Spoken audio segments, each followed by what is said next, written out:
Now, here is one more example of how we solve a system of inequalities graphically. So again, reminder, first step is I want to make sure that my equations are in slope-intercept form, which is going to allow me to identify the slope and the y-intercept. I always go one at a time. So first starting off with this one here, y plus 3x is less than 5. This here I can happen to do it in one step, simply subtract 3x from both sides. I've got y is less than 5 minus 3x. This gives me my y-intercept. This gives me my slope. Y-intercept of 5, 1, 2, 3, 4, 5. Slope means I'm going down 1, 2, 3, right 1. Down 1, 2, 3, right 1. Down 1, 2, 3, right 1, and so on. 1, 2, 3, right 1. 1, 2, 3, right 1. Same thing in reverse. Up 1, 2, 3, left 1. Now examine the inequality symbol. There's no line underneath. That tells me it's a dashed line. Okay, so from here, do my best job to make this straight. Add my dashed line, arrows at the end, and my shading. So less than indicates below. Now, the more vertical these lines get, the harder it is to tell what's above or below. It kind of looks like the left and right. So what I do here again is pick a point on the line and I'm going below. So straight down, straight down is this section here, this side. So this here, kind of like the left side is what I'm going to shade. But again, it's not left, right. It's up or down, above or below. Okay, I'm going to add in these line segments here, which are somewhat parallel, but are not parallel, perpendicular. Okay, and what's the last thing I need? All right, don't forget, label. Now, I can use this label here that they gave me here, or I could use this label here from when I solved it. Either one is fine. Okay, but now let's shift over to number 2. So 1 is greater than or equal to 2x minus y. Okay. Now, in another video, I solved one of these a different way, so I'm going to show you a different way that I could solve this. Okay, is if I want to, I can, instead of solving for the y and then dividing by a negative, is I can actually add y as well. Okay, what that's going to give me is y plus 1 is greater than or equal to 2x.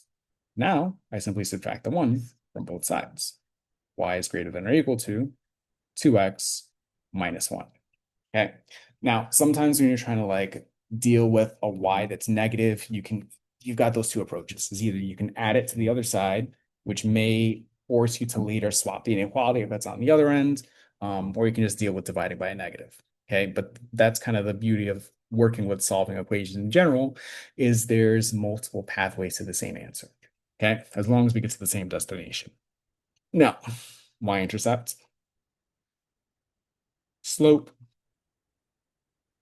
and it's graphing time. So -1, don't lose that negative. Slope, up 1, 2, right 1. Up 1, 2, right 1. 2, 1, 2, 1, 2, 1. On the reverse, down 2, left 1. Down 2, left 1. Down 2, left 1, down 2, left 1. Now let's analyze this. That line underneath tells me it's solid. I'm including that boundary line. Okay, so solid line all the way through. Arrows at the end. Now, lastly, what's my shading look like? Greater than, above. Again, that trick, find a point on the line and go up from that line above. So this section here.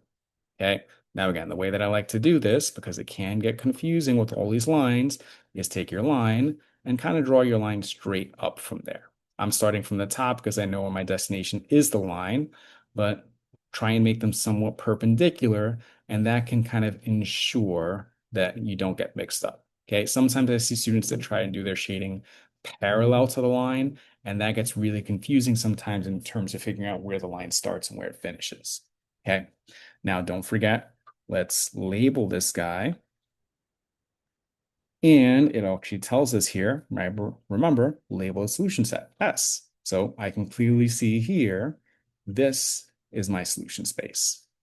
Now let's check what's the point. Is the point -5, 0 in the solution set? So -1, -2, -3, -4, -5, 0 is right here. Yes, that's clearly in the solution space. Okay, now let's say I just want to go with that algebraic approach. Okay, as I know, x is -5, y is 0. When one of them is 0, it's going to be pretty easy to substitute. So if I'm looking back to equation number 1, okay, I had y plus 3x, so 0 plus 3 times -5. Is that less than 5? 0 plus -15 is less than 5. Yep. And number 2, same thing for this one here. Is 1 greater than or equal to 2? X was -5 minus y was 0. Is 1 greater than or equal to -10? That is true, so yes. And this here is my explanation. Okay, that's my work for it. Okay.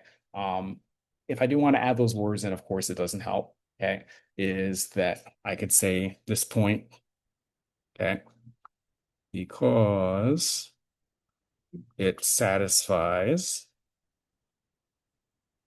both inequalities. Okay, but that's everything that you need. And again, the main things is you want to get that in slope-intercept form. You want to be careful, make sure that you're not dividing by a negative or multiplying where you have to flip your inequality sign. Get your arrows in, get your labels, be careful with your shading. Don't forget your solution base. Okay, this is one of these things though, that the more that you practice it, the better that you're going to get at it. All right, but good luck.